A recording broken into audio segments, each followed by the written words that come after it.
Salut, bienvenue à toi dans cette nouvelle vidéo. Derek Bock, l'ex-doyen d'Harvard, disait « Si tu penses que le savoir est cher, alors essaie l'ignorance ».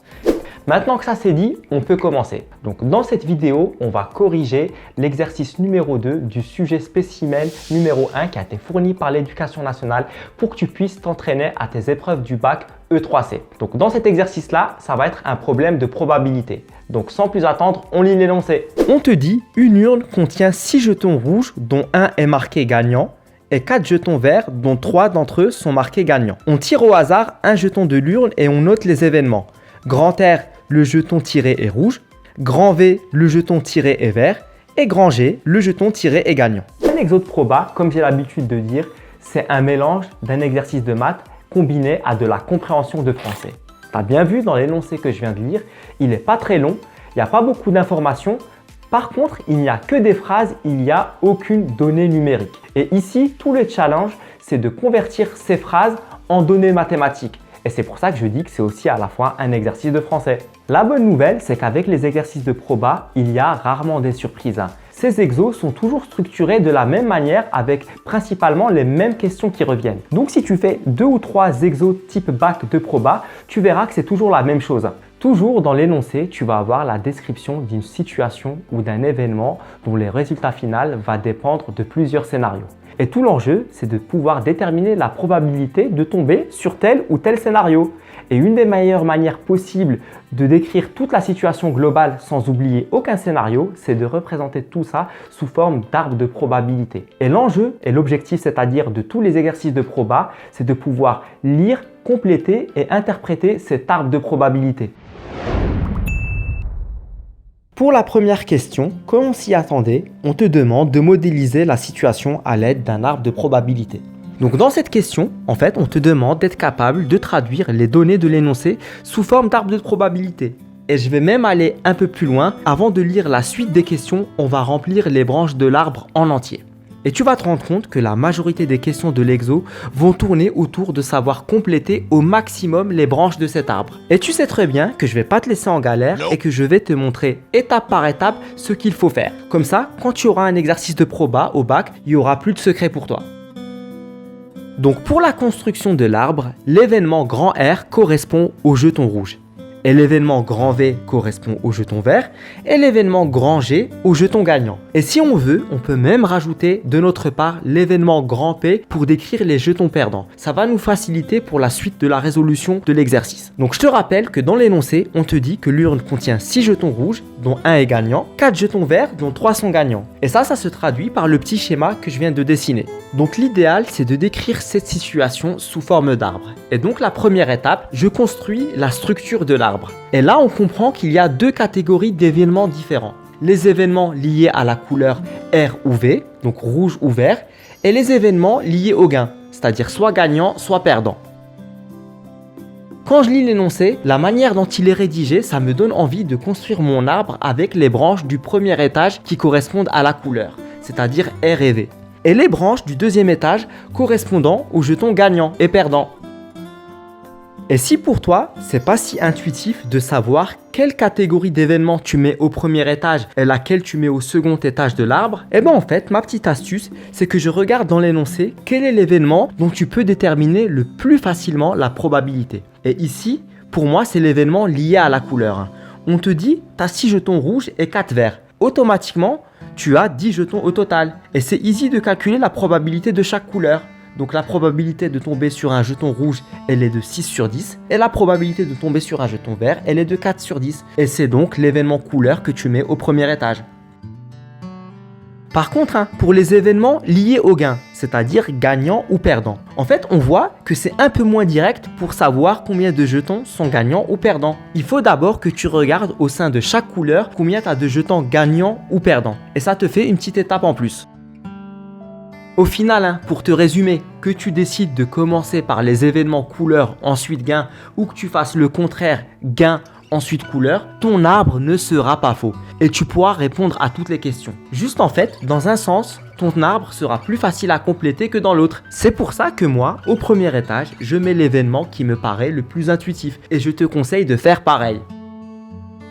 Une fois que ça c'est fait, on peut passer à la deuxième étape. Donc je complète les branches de l'arbre. Donc pour le premier étage, c'est facile. On a vu que P de R c'est égal à 6 sur 10 et P de V c'est égal à 4 sur 10. Et on met ça dans les branches de l'arbre. Ensuite, pour les branches du deuxième étage, donc celle-là et celle-là, elles correspondent à la probabilité de l'événement que tu es en train de calculer. Donc ici, soit G pour gagnant ou P pour perdant. Et on sait que ces événements-là, ils dépendent de ce qui s'est passé avant, c'est-à-dire si tu as un jeton rouge ou vert. Donc la première branche, ici, qui correspond à la probabilité de tirer un jeton gagnant. Sachant qu'il est rouge, ça se note P de G, sachant R.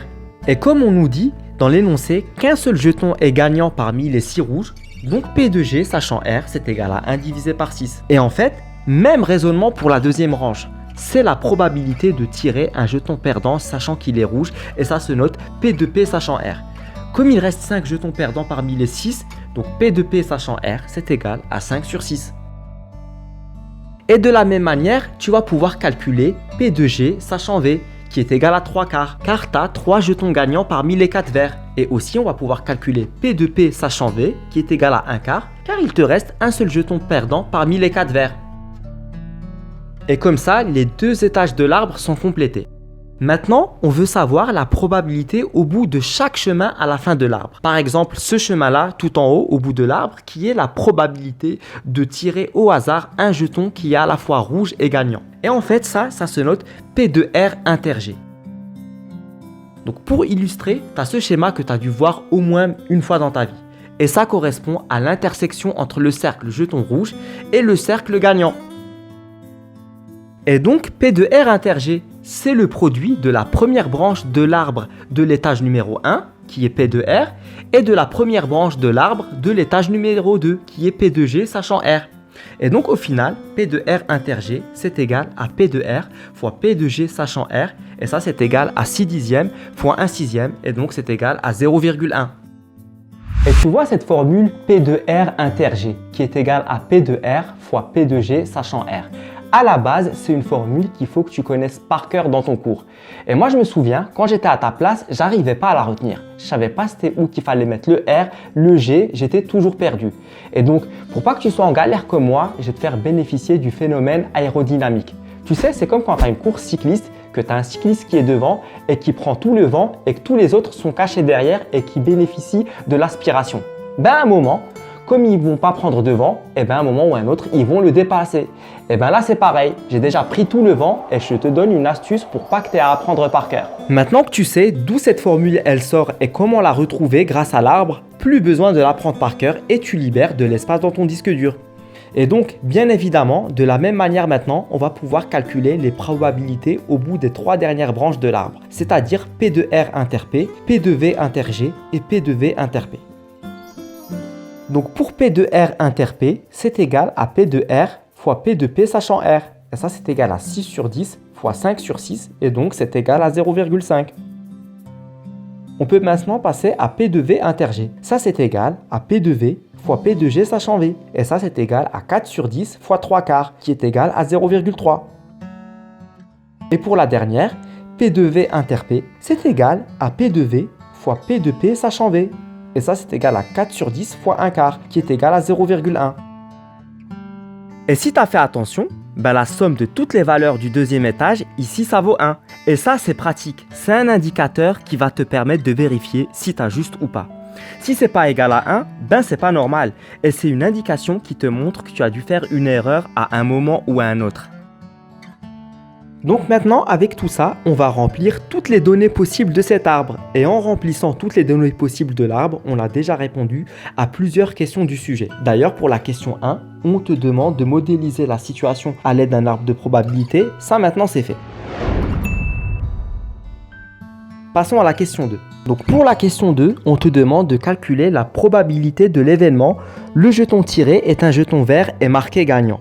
Et en fait ça, la réponse elle est easy, puisqu'on a construit l'arbre. Ça correspond à P de V inter G, qui est égal à P de V fois P de G sachant V. Et ça c'est égal à 4 sur 10 fois 3 quarts, et c'est égal à 0,3. Tu vois, c'est pratique de construire l'arbre et de le remplir dès le début. On vient déjà de finir la question numéro 2, on peut passer à la question numéro 3.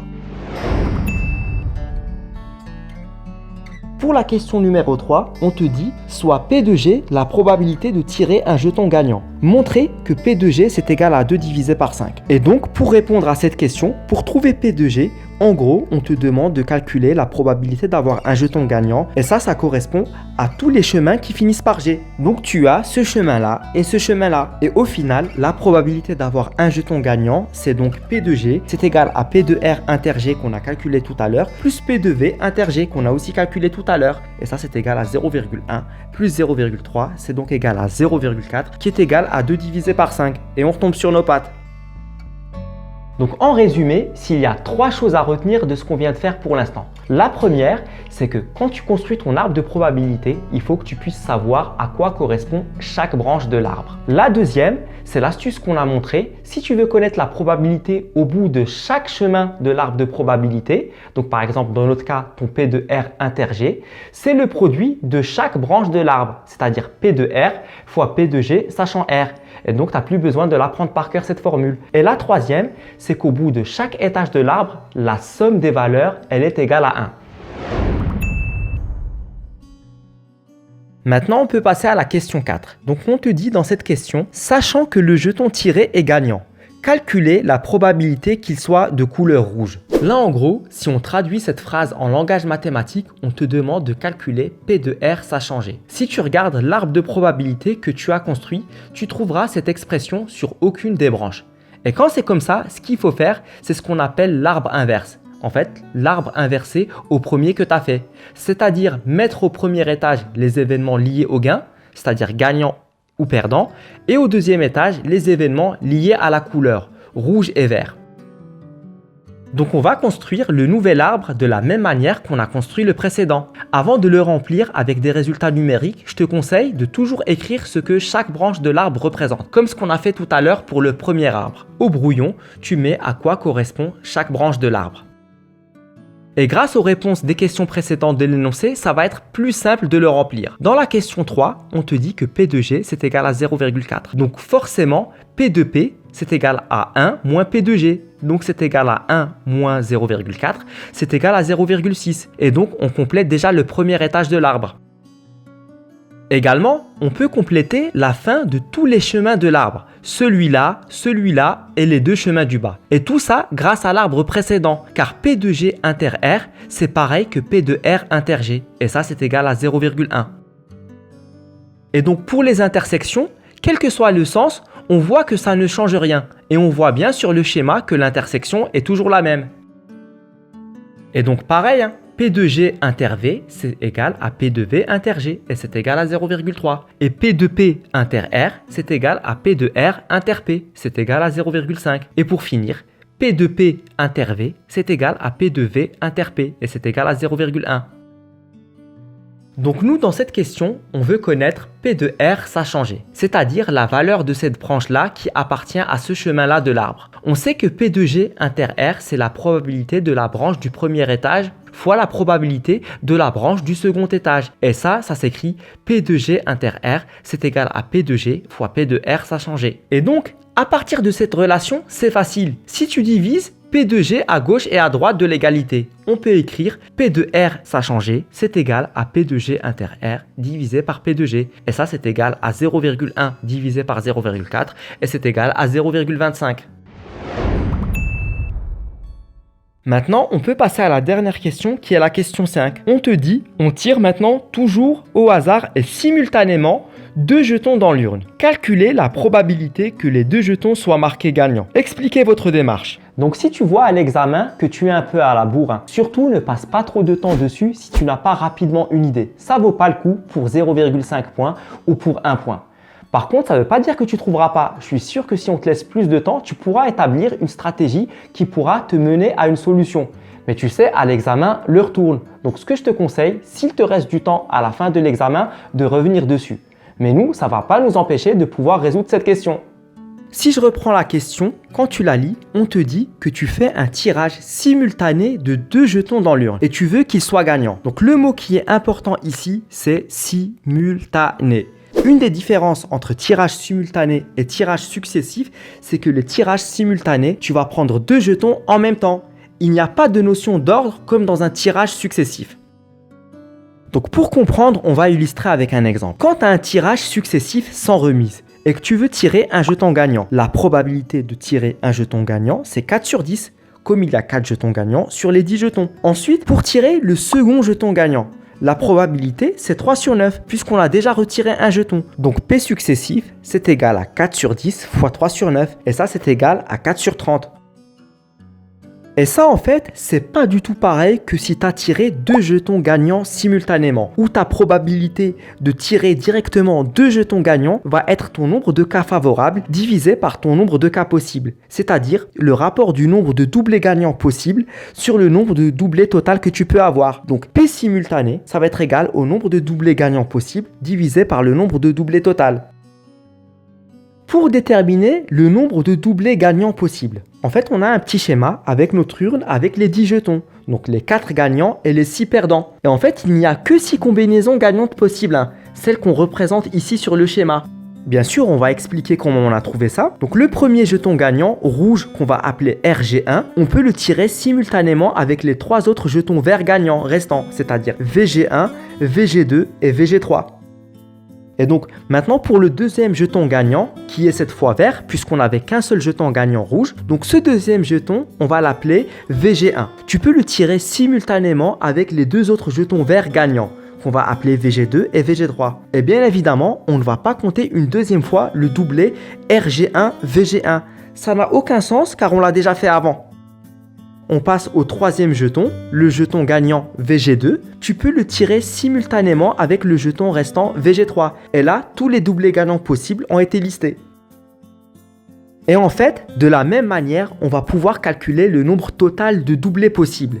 Et comme tu t'en doutes, il va y en avoir bien plus de combinaisons et ça va être un peu plus long à compter. Donc bien sûr, pour nous aider, on va bien sûr modéliser la situation par un schéma pour mieux visualiser. Et donc le premier jeton RG1, on peut le tirer simultanément avec les 9 autres jetons restants. Et ça nous donne 9 branches possibles comme tu peux le voir sur le schéma. Toutes les combinaisons possibles pour le premier jeton RG1 ont été listées.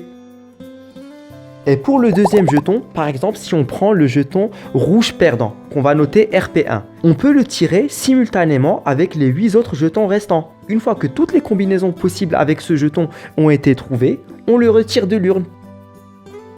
Et pareil, si on passe à un autre jeton, par exemple le jeton rouge perdant, qu'on va noter RP2, on peut le tirer simultanément avec les 7 autres jetons. Et on peut continuer comme ça, ainsi de suite. Et au final, le nombre de doublés total possible, c'est la somme de toutes les branches. C'est-à-dire 9, plus 8, plus 7, plus 6, plus 5, plus 4, plus 3, plus 2, plus 1. Et c'est égal à 45. Et donc la probabilité de tirer 2 jetons gagnants simultanément, si on applique bêtement la formule de P simultané, comme on a dit, P simultané c'est égal à nombre de doublés gagnants possibles sur nombre de doublés total. Et c'est égal à 6 divisé par 45. Donc comme je t'ai dit, ce genre de questions, elles sont pas directes. Et là, sans le savoir, en fait, on vient de poser les bases de la probabilité combinatoire. C'est un chapitre de proba que tu verras un peu plus tard si tu continues les maths dans tes études.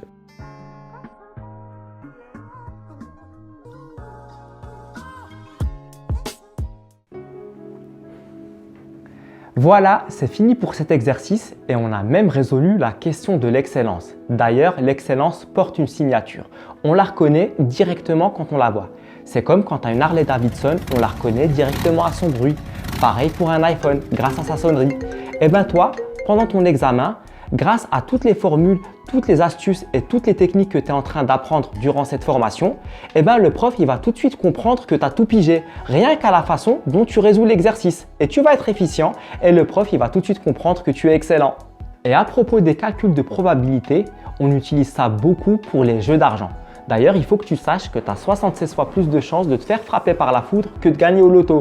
Donc je te conseille à réfléchir à 2 fois avant de jouer au loto. Et plus important encore, il faut que tu saches que les calculs de probabilité ont permis à des êtres humains d'établir des théories et de faire des découvertes scientifiques extraordinaires. D'ailleurs, une des questions existentielles qu'on se pose, est-ce que l'être humain est seul sur l'univers? Il faut que tu saches que la science a permis de répondre à cette question ou en tout cas de proposer une éventuelle solution en se basant sur des calculs de probabilité. En fait, en 1969, il y a un docteur scientifique, le professeur Drake, qui a mis en place une équation de probabilité qui porte son nom, qu'on appelle l'équation de Drake qui permet d'estimer le nombre de civilisations possibles dans notre galaxie. Et en fait, cette équation, elle repose sur 7 paramètres comme le nombre de planètes habitables ou encore la probabilité d'avoir une civilisation contemporaine à la nôtre. Et bien, ce qu'il faut savoir, cette équation, son résultat, il est non nul. Pour notre Voie lactée, le résultat, il est de 10 civilisations. Alors bien sûr, le résultat de cette théorie scientifique peut être discutable, mais ce qu'il faut savoir, c'est qu'en 2012, pour la première fois, on a pu observer l'existence d'une exoplanète autour de l'étoile Proxima du Centaure, qui est l'étoile la plus proche de notre système solaire, située à 4,24 années-lumière. Et bien, autour de cette étoile Proxima du Centaure, il y a une planète qu'on appelle Proxima b, qui a 1,17 fois la masse de la Terre et qui gravite autour de son étoile dans la partie potentiellement habitable. Et plus surprenant encore, tu as peut-être déjà entendu parler du boson de Higgs, qui est la particule qui a été observée pour la première fois en 2012 dans un laboratoire scientifique suisse, le CERN, grâce à l'accélérateur de particules, le LHC, qui est l'équipement le plus gros au monde pour observer l'infiniment petit. Et en fait, cette particule-là, avant de pouvoir l'observer, ce sont des calculs de physique combinés à des calculs de probabilité qui ont mis sur la piste les scientifiques sur son existence en 1964. Pour les physiciens, cette particule, c'est le Graal, car elle permet de valider toute la théorie de la physique standard. Et on dit même que le boson de Higgs est responsable de la masse de tout ce qui nous entoure. D'ailleurs, les physiciens disent que sans le boson de Higgs, lors de la formation de l'univers juste après le Big Bang, il aurait été impossible d'agréger la matière, c'est-à-dire les étoiles, les planètes et donc de former la vie. C'est pour ça qu'on appelle cette particule la particule de Dieu. Voilà, c'est fini pour moi pour cette vidéo. J'ai bien mérité mon petit thé que je vais aller boire tranquillement. Allez, ciao ciao!